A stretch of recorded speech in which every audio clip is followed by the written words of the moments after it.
Actually, doing my research, I saw somewhere on the end of a Google tap that you like riding racehorses as well as writing about them. Well, I say that when I say I like riding racehorses, that might have been a while back because I've not ridden a racehorse for a long time.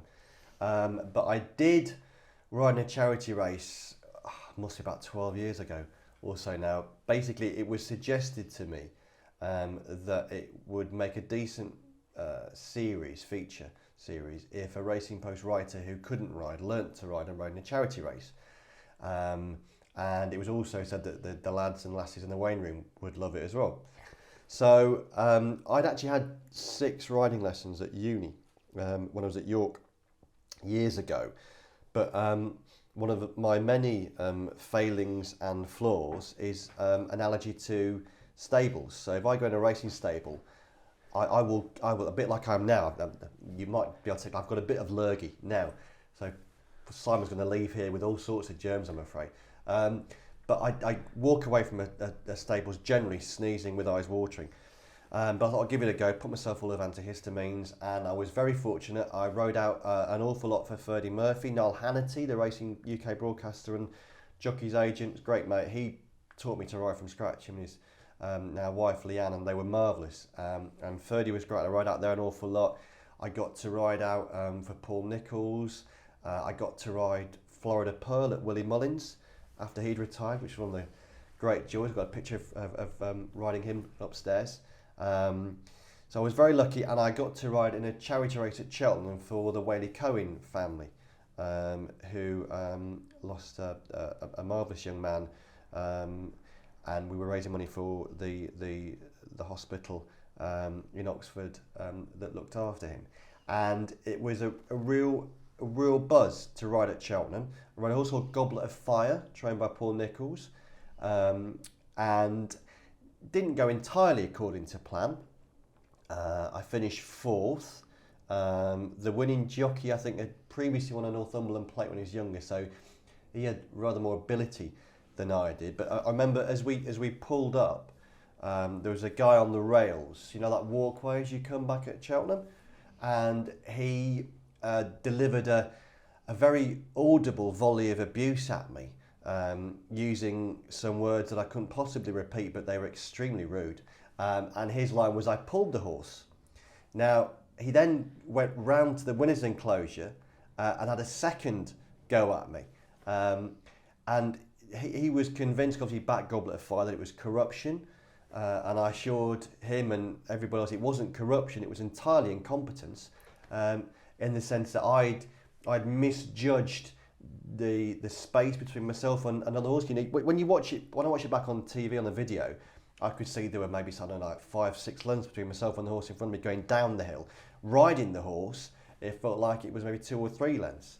But it was a great experience. It made me ever more impressed with jockeys. I remember when I was starting out, Ferdy at the time, I had this thing. He'd have patches where you do rising trot before going out, and patches where you wouldn't go through rising trot. And it was my misfortune that it was in one of his rising trot phases. And the agony through my legs of rising trot, the words rising trot send a shiver down my spine, because the pain was terrible. But it was still a great experience, apart from all the sneezing. And actually, I was looking at doing another charity race again, coming out of retirement, doing a bit of a Leicester, and coming out of retirement this year for an IGF charity race. It didn't actually happen, but hopefully it might happen next year.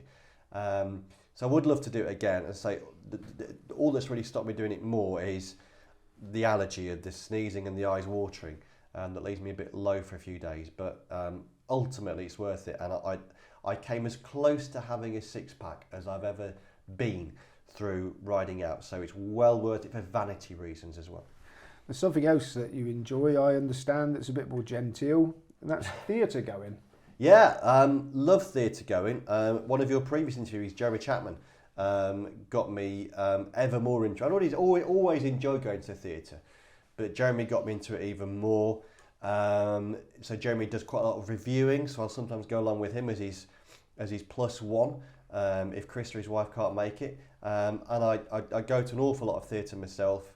If I get a day off, I'll often rock up at a theatre an hour before a show, ask if I've got any tickets left, and that's actually a good, you know, if anyone watched this is interested in theatre, go to a theatre an hour before a show, particularly if you just happen to be on a day off on yourself and you want one single ticket, and you'll get marvellous reductions. But yeah, I love theatre, I love plays, I love musical theatre. Depending on when this comes out, there's a show that will go to the Noel Coward Theatre called The Inheritance, a two-part play. Would heartily recommend that. And I had the great joy of seeing Hamilton for the first time that weekend, which was marvellous. And surprisingly, because I'm not a natural hip-hop, R&B, rap man, I'm much more your Rodgers and Hammerstein, but it was still marvellous. So yeah, theatre, big passion. And the trio, yeah, Strictly Come Dancing. Strictly Come Is that Dancing. an ambition of yours? Oh, do you know, when I interviewed Ollie Bell with his dad last year, which was again real good fun, and Ollie spoke about his again life's ambition is to get on Strictly Come Dancing. Now the difference between myself and Ollie is Ollie has a chance of doing it. You know, Ollie's a celeb; he could actually do it.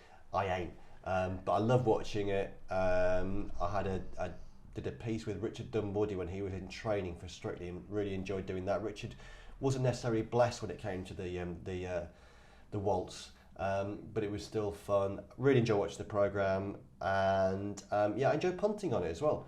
I had one of my best ever punting wins the night Tom Chambers was crowned the Glitterball champion.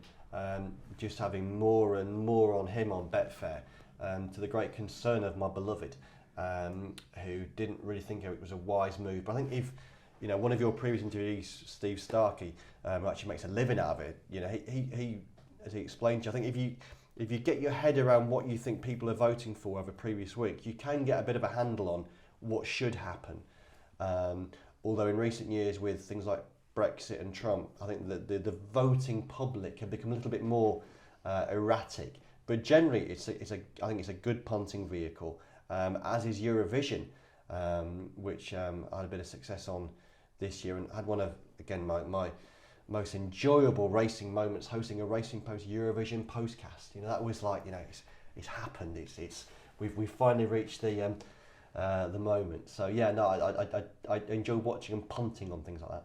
I'll have to put you and Steve Starkey in touch. It'd be formidable. No, he's far better than I am. And talking about punting, are you a serious punter? I like a bet, yeah.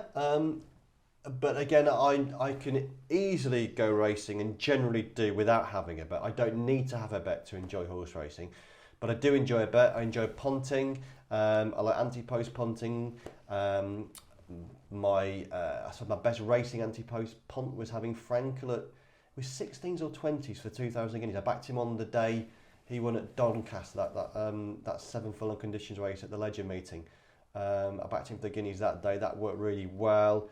I had a good Cheltenham this year punting wise, but you have many reverses, and you always remember the ones that got away.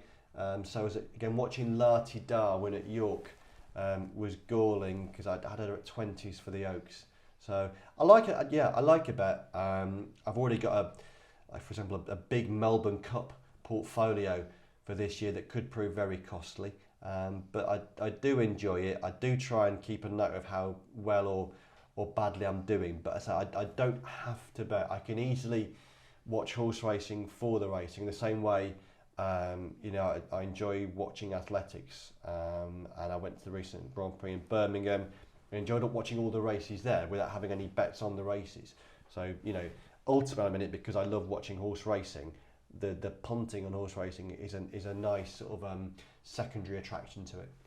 Okay, going back to your current career, you spent the whole of your career at the Racing Post and involved with racing. Is it ever conceivable that you would have a career change and go for something totally different? So I've done it for 22 years now, and say 17 or 18 of those years I've been writing as a journalist writer.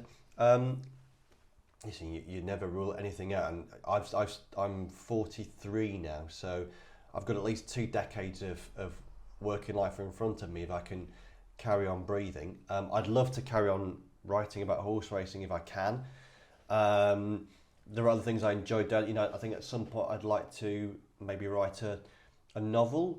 I'd love to try theatre reviewing. I'd enjoy doing that. I suppose my dream job outside of race writing would be a parliamentary sketch writer. Love to have a go at that one day, but that's probably passed me by. and maybe, I don't know, if there was options of food writing, I'd really enjoy that because I love cooking and I love eating. But ultimately, horse racing writing is what I do. I'd love to think it would sustain me until retirement point. We always hear about the impending death of the print media, and at some point that might happen. And I know that we as a business, we're increasingly now focused on our digital output because that's what you have to do commercially. But I'd love to think that in print and online there'll be avenues for racing writing as we go on, as opposed to just people wanting to consume tipping and betting. For example, Racing Post, we produce loads of great tipping and betting output and data and cards. But I would always hope that we would want to have vehicles for racing writing, because that's what I enjoy consuming most as well as producing. I think it's a great way of interesting people in the sport.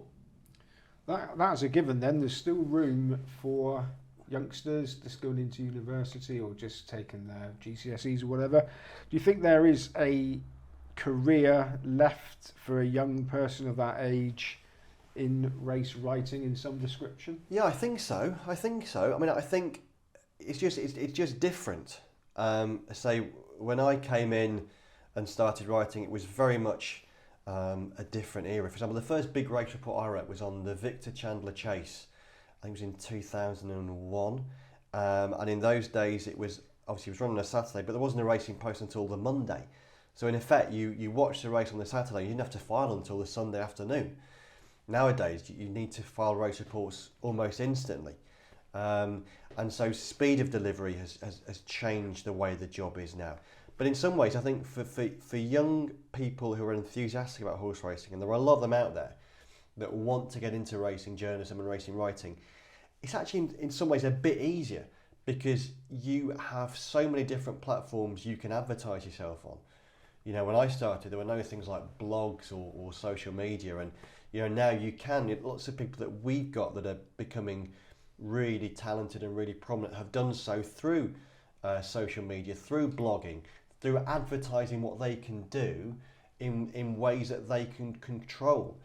So I would say to anyone that wants to get involved in the sport, and for example, we've just taken on 4 or 5 really good, talented young people, which in many ways it's actually really a real joyful experience seeing young people coming into the industry. And I would say just use all the vehicles that you have at your disposal now to advertise what you can do.